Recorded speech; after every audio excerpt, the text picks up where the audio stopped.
the future in general and the future of operating systems. Making predictions is, of course, a dangerous business. This quote is often attributed to different people. It's sometimes attributed to Niels Bohr, but neither Casey Stengel or Niels Bohr was actually the first one to say it. The first version of this quote, we believe, is this one. I don't know if anyone speaks Danish well enough to pronounce that, but of course we can use our translators and translate it. And this was one of the ones that a pretty small fraction of you said that you'd conducted business in a language you don't understand. And I think that's probably mostly because most of you have not conducted much business in any language yet. Automatic translation does pretty well on this. Both Google and Bing end up with quotes that may not be quite as poetic as the attributed translations, but are really getting the whole concept very well.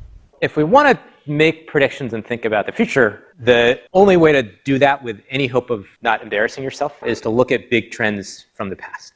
That's what we're going to do today. We'll look at how things have changed the last 50 years or so and try to think about what that means for the future. And I'll make a few concrete predictions, but they'll all be vague enough that if you remember them 15 years from now, well, I'll be happy if you remember them, even if they're completely wrong.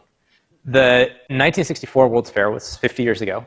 This was a follow-up to the 1939 World's Fair. One of the things that came out of this was this article that Isaac Asimov wrote. He wrote about what it would be like to visit the World's Fair today, in 2014. And it's actually a really remarkable essay.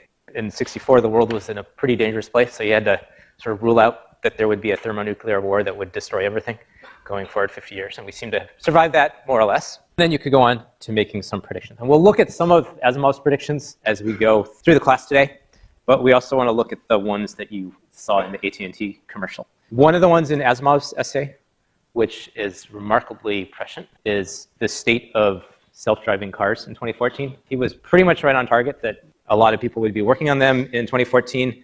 They probably wouldn't be widespread on the public roads, but they would be things people who would go to a fair looking at the future would see in 2014 and be excited about. So that is pretty much spot on with the reality. The video clips you looked at were these commercials that AT&T did 20 years ago. I will show a brief clip from them now to remind people. Have you ever borrowed a book from thousands of miles away, across the country, without stopping for directions, or sent someone a fax? From the beach, you will, and the company that'll bring it to you, AT&T. Have you ever paid a toll without slowing down? Bought concert tickets from cash machines? Or tucked your baby in from a phone booth? You will. I think they're interesting in a couple perspectives, and many of you wrote comments about this, that a lot of their technology predictions were actually pretty good. The predictions about how the culture around that would change are really bad. Right? The thought that you would be going in the phone booth once you've got a device that you can use on your wrist to make a phone call is kind of strange and ironic. And faxes we have pretty much done away with. How many of you have actually had to send a fax? Okay, so people still have to send faxes. It's getting less and less common to have to send faxes. Hopefully, it will completely disappear within a year or two. So I've broken down the things in the commercials that you saw into a few different categories. Not that precise how to interpret the different things that they talked about. I do really like the background music, so it still sounds fairly trendy and uplifting in 2014, I think. Maybe my musical tastes are questionable, but I like it. These are the results that you submitted. Many of these things, almost all of you are doing, the watching movies, the learning special things from far away. Some of the no answers to these probably are due to interpreting these things very literally, because I think all of you are doing these. And if you watch the video, well, I don't know whether it was the movie you wanted, but you watched some video the minute you wanted to. That probably should be 100%, and some of the others should be. Some of the ones are pretty low, like the language. I think that's more due to not many of you conducting business in any language rather than not having good enough automatic translation. I've certainly conducted business many times in languages that I don't understand, and I haven't been harmed by it yet. So I think it's definitely not uncommon today. We're going to look at some of these in more detail. Before that, I want to look at last semester's class did essentially the same thing. You can see their results as well. The second result is from last semester. They're mostly pretty consistent. The one that's really strangely different is the baby in a phone booth, and I think that was because there was a comment sort of asking how literally we should interpret these.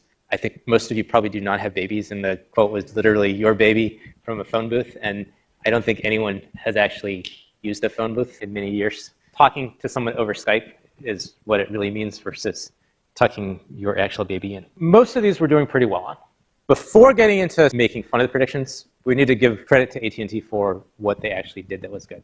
The first prediction I'm going to make is that compared to what AT&T Bell Labs did in the 5 years following World War II, there's nothing that's going to come out of any of the major companies' research labs in the 40-year period that covers that will have anywhere near the impact of things that Bell Labs was able to do in just 4 or 5 years. Things that came out of Bell Labs during that time were the transistor, which certainly has had huge impact on creating our modern economy and creating all the computing devices that we use and that work fast and reliable enough instead of being using vacuum tubes. Also, Claude Shannon was there working on information theory and created the foundation of both information theory and cryptography. And the whole idea for cellular networks was also developed there. In terms of what Bell Labs contributed to the world, there's no one doing stuff like that in industry research labs today.